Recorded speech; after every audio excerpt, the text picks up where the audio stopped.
오늘은 우영우 10화 지적장애인의 사랑편에 대한 분석을 통해 준호와 영우의 숨겨진 충격적인 반전 스토리를 전해드리려고 합니다. 아마 해당 내용을 끝까지 보신다면 왜 작가님이 이런 예민한 스토리를 우영우 10화에 집어넣었는지 그 이유와 답을 알게 되실 겁니다. 그럼 먼저 10화에서 우영우가 구치소에서 양정일을 만났던 장면으로 가보겠습니다. 양정일은 우영우를 변호사로 선임한 후 자신이 무죄라는 걸 주장합니다. 이때 양정일은 자신이 신혜영을 만나 첫눈에 반하게 되었고 사랑에 빠졌다고 말합니다. 그러면서 양정일은 왜 사람들이 자신을 믿어주지 않는지 모르겠다며 억울해하며 이런 말을 하죠. 혜영이 누나한테 장애가 있어서인가요? 비장애인이 지적장애인을 찐으로 사랑했다는 게 그렇게 믿기지가 않는 건가요? 그런데 아이러니하게도 이런 상황은 이준호에게도 일어납니다. 그럼 10화에서 이준호가 친구들과 호프집에서 만났던 장면으로 가보겠습니다. 이준호는 우영우와 사귄다는 것을 친구들에게 당당하게 공개합니다. 그런데 충격적이게도 친구들은 이준호의 말을 믿지 않습니다. 심지어 우영우에 대한 이준호의 사랑을 동정과 연민으로 포장해버리죠. 즉 이준호가 양정일 같은 인간이 아니었음에도 사회적 편견 때문에 그 예외는 적용되지 않았다는 것입니다. 다음은 신혜영 재판 현장으로 가보겠습니다. 신혜영과 양정일은 서로를 좋아했고 애칭까지 만들어 부를 정도로 매우 가까운 사이라고 말했습니다. 그리고 그런 대화 내용은 고스란히 문자 대화 내용을 통해 공개되었죠. 심지어 신혜영은 양정일이 나쁜 남자인지를 알면서도 사랑한다고까지 말했습니다. 뿐만 아니라 처벌받는 것도 원하지 않았죠. 양정일의 변호를 맡았던 우영우는 신혜영에게 다음과 같은 조언을 하기도 했고요. 경험한 것이 사랑이었는지 성폭행이었는지 그 판단은 신혜성 씨의 몫입니다. 그리고 장애인에게도 나쁜 남자를 사랑할 권리가 있다고 말하기도 했죠. 이처럼 우영우가 양정일이 제비 같은 나쁜 남자라는 것을 알면서도 신혜영에게 용기를 주려고 했던 이유는 모든 게 자기 얘기처럼 느껴졌기 때문이었습니다. 그래서일까요? 우영우는 10화 말미에 이런 고민을 털어놓기도 했었습니다. 장애가 있으면 좋아하는 마음만으로는 충분하지 않은 것 같습니다. 내가 사랑이라고 해도 다른 사람들이 아니라고 하면 아닌 게 되기도 하니까요. 그 사건 이야기인지 제 이야기인지 모르겠습니다. 다음은 신혜영이 처벌을 원치 않았음에도 양정일이 2년 징역형을 왜 받게 되었는지 알아보겠습니다. 그럼 먼저 신혜영이 작성한 검찰 진술서 내용으로 가보겠습니다. 관계를 시작한 후 기분이 나빠졌다. 좀 무서웠다. 엄마한테 혼날 것 같아서 싫었다. 이 내용은 당시 신혜영이 느꼈던 감정을 완벽히 표현한 진술 내용이지만 후반부에 신혜영 엄마가 시켜서 적은 걸로 밝혀지면서 신빙성을 잃었습니다. 하지만 당시 감정이 아닌 둘만 있을 때의 구체적인 상황을 적시한 대화 내용은 큰 반전을 몰고 왔죠. 아파서 싫다고 했더니 삐졌다. 왜 그러냐고 하니까 울먹이며 양모바 사랑은 찐사랑이 아니라고 했다. 매우 충격적이지 않나요? 참고로 이 내용은 양정일이 법정에서 함께 듣고 부인하지 않았던 내용입니다. 만약 사실이 아니었다면 양정일이 이의 제기를 했을 것입니다.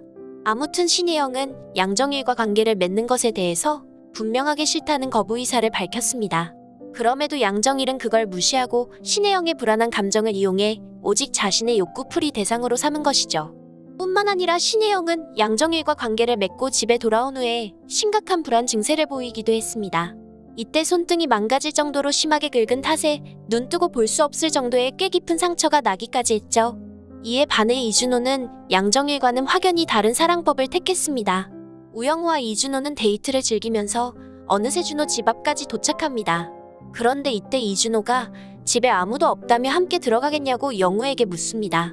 그러자 영우는 피곤해서 집에 빨리 가고 싶다며 정확히 거절을 합니다.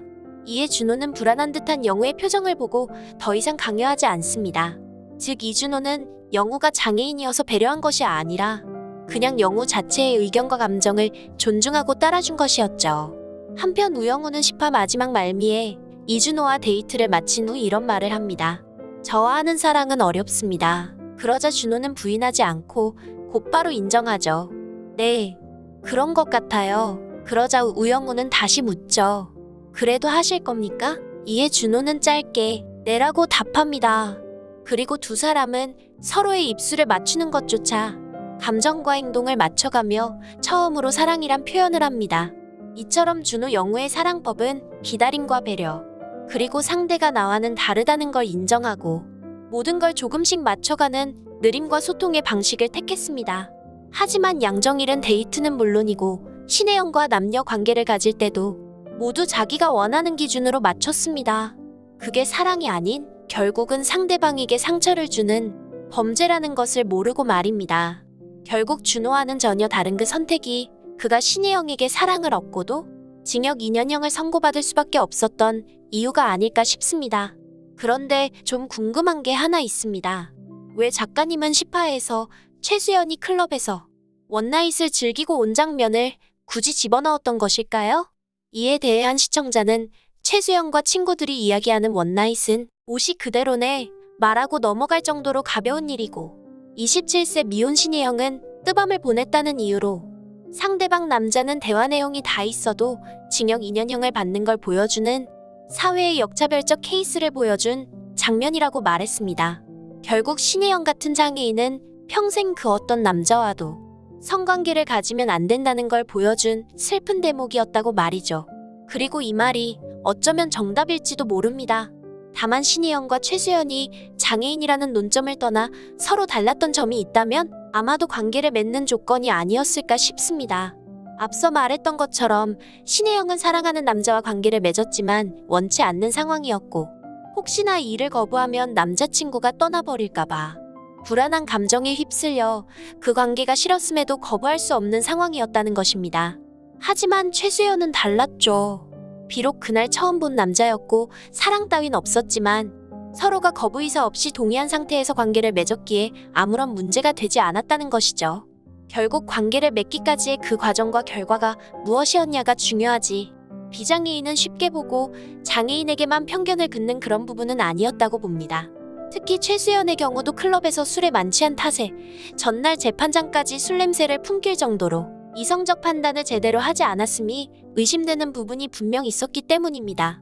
이럴 경우 최수연이 비록 비장애인이라고 하여도 술에 만취한 탓에 한거불능과 심신미약 상태에 빠질 수 있기에 원하지 않은 관계를 맺었을 가능성도 존재합니다.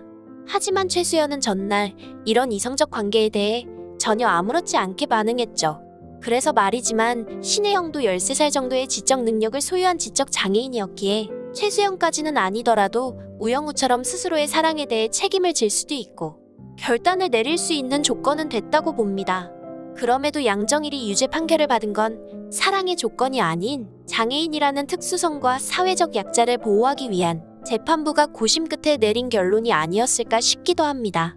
다만 아쉬운 점이 있다면 신혜성과 양정일이 채팅할 때의 모습이나 데이트 장면, 그리고 우영우나 준호처럼 서로를 바라보는 시점을 좀 더 자세히 보여줬다면 시청자 입장에서 유무죄를 판단하는데 더 쉽지 않았을까 싶습니다. 즉 드라마 내용만으로는 이게 사랑인지 범죄인지 제3자가 판단하기 어려움이 크다는 점에서 전 이 내용에 대해 결론을 유보하고 싶습니다. 오늘 준비한 내용은 여기까지입니다. 다음 영상에서는 더 재미있는 이야기로 찾아뵐게요. 많은 의견과 댓글 남겨주시길 바라며 구독과 좋아요 꼭 부탁드립니다.